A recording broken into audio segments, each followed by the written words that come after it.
Hey traders, welcome back to another video. So I realized recently a lot of you really enjoy seeing me talking stories, talk about how I managed in the previous video. I talk about how I manage private investors money, and I also talk about insecurities about being a full-time trader in the previous video. And in this video, let's talk about what gave me the urge, the ultimate motivation to say, hey, I'm gonna do trading regardless of the cost, regardless of the price. I'm gonna go all in. So if you don't know who I am, I'm Neil. I've been trading specifically the FX market for about 6 years plus, and yeah, I had the privilege to coach over 150 to 200 traders in the past by running a community. If you're interested in joining, again, no push, no force, you can check out the link in the description. Our community is called the 1%ers Trade Club, where I gather the most serious traders inside a place, and I'm keeping the circle small as well. We don't take in whatsoever traders who want to join. I actually text them, I actually sort of interview them before they're allowed to participate. So again, if you're interested, link in the description. So this video, let's talk about why did I have the urge to say I'm going to succeed in trading regardless of the price. So some of you may heard of this story before. So back then I was just an ordinary individual. I came from nothing. But again, I had the privilege to study overseas, study abroad in Australia, in Sydney. I was in Blue Mountains International Hotel Management School. Some of you may know, may not know. I'm actually a hospitality management student. I work in hotels, work in F&Bs, work in restaurants, promoter, whatsoever service related industry. So long story short, I was working in a casino, and that was my final 9 to 5 job, and I've worked there for about 1.5 to 2 years. It was really difficult. Back then I would be snatching OTs, trying to pick up shift, because as a foreigner, for me, I was a foreigner because I'm Malaysian. I'm working in the casino, the Star Sydney. So I'll be struggling to find shift. I'll be struggling to just pick up different shift. I'll be contacting my colleague and say, are you working today? If you're not working, can you give me a shift? So I'll be trying to maximize my earning as much as possible, because let's say my basic is only about $2,500 Aussie dollars, and if I'm working hard enough, let's say I work from 10 a.m. to at midnight, 1 a.m. 2 a.m., like 12-15 hour shift, I will probably get an extra $800, $1,000 every single month, and that's a lot to me. So there was one particular day where I was so tired, and my manager, it was a female manager, so she approached me and she said, hey Nia, do you see the watch on the guest hand, on the wrist? Back then I was a complete noob, I'll say. I did not know what's luxuries. I don't know what's even Chanel, Hermes, Rolex, the price. I know Rolex, of course, but I don't know the price of the Rolex. I don't know what's watch. I don't know Audemars Piguet, Patek Philippe, whatever. So that was really the first aha moment. And she said, hey Nia, can you see the watch on the guest wrist? And I say, yeah, why? She say, that's a Rolex. From now, of course I know what watch is it. It's actually a half gold Submariner, and it's about I can't remember the price. Should be probably 30 to 40,000 US dollar or more. I'm not sure about the current price, but yeah, she said that the big sentence that she said was, you can never afford it. So she said something like, she was indirectly hinting me that you can never afford it. The price tag's about 30-40K. How can you afford it? Even if you work as hard as possible and you save every single penny that you earn for the next few years, you still can't afford it. And that was the moment where I feel like, wow, shit, something's wrong. And then that's when I also started to explore, hey, how much do you make as a restaurant manager? How much do you make as a director? Of course, we don't talk about CEO of a casino, they earn hell a lot. But if you're talking about how much do you earn as a restaurant manager, as a bar manager, whatever, I was shocked that they make about 5-6K a month, or more or less, somewhere between that range. And I was like, hey, if I continue working this job,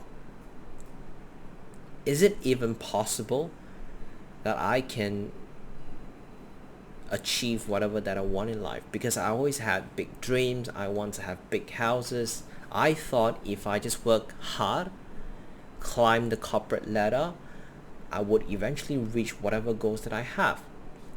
And the reality is just so far away from the truth. The ugly truth is you can never achieve these big goals that I had by climbing the corporate ladder, unless you are fortunate enough. If you are the top 0.01%, let's say in a casino, how many staffs is in a casino? Probably a couple thousand, 2-3,000 people. How many CEOs do you have? One. How many director of the casino do you have? One. So it's so competitive, and if you do the math, it's less than 1%. So for me, was I confident that I was the top 1% hardest working worker? I don't think so, because there'll be a lot of people at different age, 50 years old, 60 years old, 40 years old, 30 years old, that's working harder than me.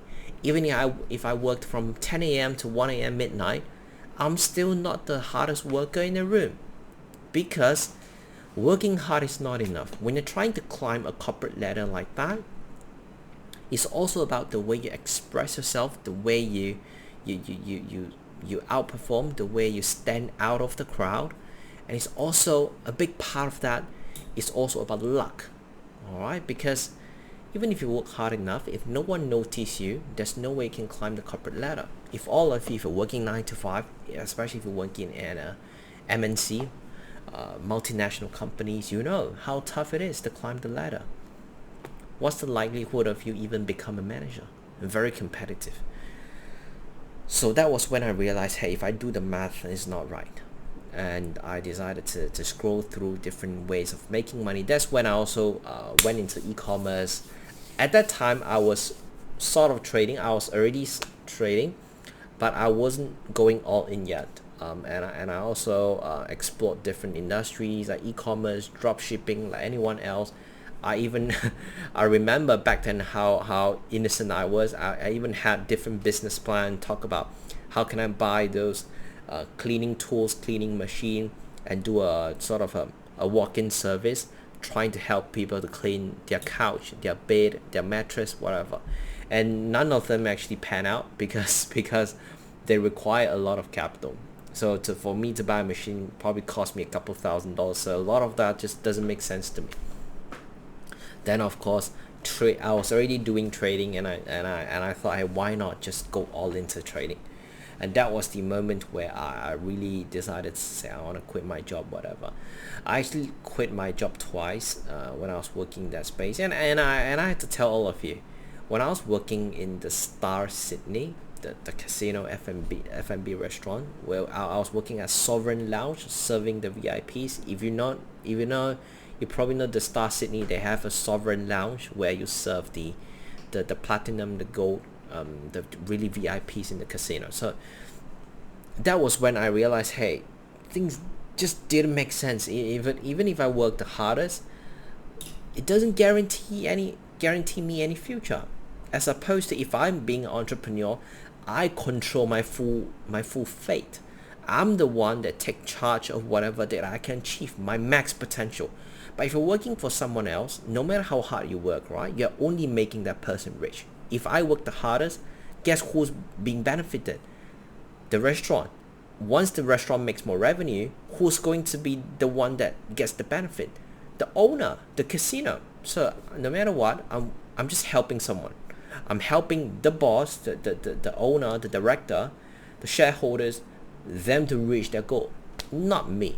For me, I don't like it. I really didn't like the concept of, hey, I'm working so hard for someone else. that's when I really decided to say I'm gonna quit the job. And I actually quit. And of course, after quit, I lost all of my money. I go back to the casino and work again.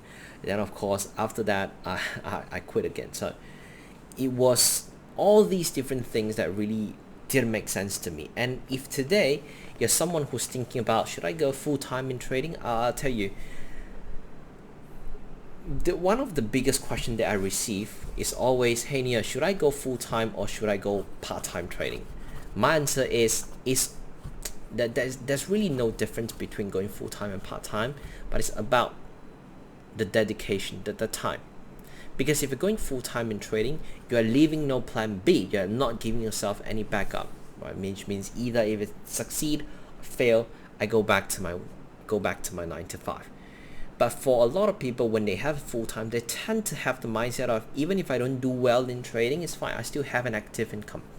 And that is of course a safety cushion for a lot of you. Let's say you're looking to become full-time trader. Even if you don't perform well on any particular month, you still have income. As opposed to if you're a full-time trader, that's your primary income, that's your sole income. It could be very stressful. But for me, it just didn't make sense, and I decided to say, I'm gonna go all in, I'm going to go full-time. And that's pretty much how my entire career, my trading career, actually get kick-started. And it was after, this is just my personal experience. Again, I'm not encouraging any of you go full-time. It is really very stressful. But that was when I decided to say, hey, I'm gonna go all into trading. And when I mean all in means I had no backup. I remember I had about $12,000. I lost all of the money. I go back to the casino and work again, and then accumulated a couple thousand, about 4,000 or 5,000 Aussie dollar. And that was really the last time I ever worked for someone else. And ever since then, I basically wake up, chart, at night chart, from morning to midnight, every single day. Because when I was working at the casino, I was already having that really intense routine. Let's say my shift starts from 12 p.m. to 3 a.m. I'll be waking up at 5 a.m., 6 a.m., watch the market, trade. Whether if I win money or lose money, whatever, I will still continue trading the market. I will still continue back testing, doing all the thing, testing different things, refining my edge. And I basically go from morning 5, 6 a.m. until half an hour before my shift, because I live really close, really nearby my workplace. So it's about 10-15 minute light rail ride. So it was really convenient. So that was the upside. I'll be working from morning until half an hour before my shift, get changed, go to the casino, and I'll start working. And then after I start working, guess what? After I finish my job, maybe 1 a.m., midnight, I'll go back, get myself cleaned, and I'll continue looking at the market. So that period sustained for about 2 years, about 1.5 to 2 years. And after that, that was when I've achieved certain result. I decided to go back to Malaysia because of COVID-19, or some of you call it coronavirus. But that was when everything kickstarted. So it was a damn difficult journey, and a lot of you, if you are looking to become a full-time trader, right, you definitely will have one specific like aha moment where thing just clicked. You just have the immense passion, the immense urge to say, I'm going to go all in, I'm going to make it work. But let me tell the honest truth to all of you. Throughout my years of coaching, which I've spoken with over 150 to 200 traders closely, personally, I realized trading really isn't for everyone. I used to think if you work hard, if you are really willing to learn, being disciplined, you'll become a good trader. But from my personal experience, it's not the case. I've seen a lot of people, they work so hard, they put in 110% into learning trading, mastering their craft, refining every single thing, but just something just didn't work. The way I can say this, someone, let's say myself, I've been consistently profitable for quite a few years. The way I look at the market is always very different from how other traders look at the market, even including my community members, to be frank. Sometimes when traders are looking to go long, I will always have a different perspective. Not me being intentionally trying to go against their trade idea, but I realize profitable trader, good trader, they always have a very different, unique approach. The way they look at the market is always very different. The angle, the perspective is always different. And that's why if you ask me what is some of the things to help you master trading, is you need to have a unique thinking process. You need to have a proper idea generation process. Of course, you need to have a routine, a really disciplined process, whatever. But unique thinking is really something that makes any trader stand out. Because if you look at some of the most successful traders in the history, it could be Paul Tudor Jones, it could be George Soros, an investor. They always have a very different way of looking at the market, and that one time where they really go big and they make it, they become a legendary. They become a legend. So yeah, I hope I don't go out of topic, and that's basically why I really go all into trading, because thanks to my manager at that time thanks to my manager, that was really when I say, hey, fuck it, I'm not gonna work for anyone else anymore. And I'll tell you, working in a big company like that is really stressful, and there's so much drama and politics. And let me tell you, when I was working there would be people accusing me taking tips, customer tips. Even if customer give me tips, like even if they put in 100 Aussie dollars into my pocket and say, keep it, it's for you, it's good for your good attitudes, for your good service, I still have to put it into the sort of the crowd tips pool. I have to put in the tips pool, and it belongs to the whole team. We have to divide it. So for me, it didn't make sense. All right, for me, it didn't make sense. I know a lot of you might think, hey, of course you have to share among the team, but for me, it didn't make a lot of sense. And there were times where my colleague accused me they don't like, probably because I worked really hard, and I had a lot of guests that they really enjoy the way I do my service, the way I serve them, make them happy, and they give me tips. And there'll be people who are just unhappy about it, that I get more tips than them, and they will just try to accuse me. And there were times I even get called into the human resource office. They even give me warning letter and say cannot take tips anymore. There's a lot of drama and politics, and I almost got fired once as well because of these kind of politics issues. Someone intentionally report me behind my back. So this kind of environment is not for me. I'm much more of a person who want to just master my craft. I want to do my own thing. I want to be successful hiddenly. I want to be successful silently. I don't want anyone else to know my success. I want to just shut the door, do it myself, and just that's it. And the main reason why I began running a community, as I said in the previous video, is really because it's a very lonely journey. You know, back then when I started trading, it's only me. There's no such thing as a proper forex education. Even if you look on the YouTube, it'll be all of the BS, all of the basics, candlesticks, what's a pin bar, what's a doji, what's a cup and handle, what's a double top. And until today, there's still a lot of a lot of gurus that are trying to sell their courses using some of these just Google concept. And yeah, I hope again I don't go out of topic, and that's basically it for the video, and that's why I decided to go all into trading. And yeah, if you enjoyed the video, please don't forget to like, share, and subscribe, and I'll talk to you next time. And let me know what else do you want me to cover in my next video. Bye bye.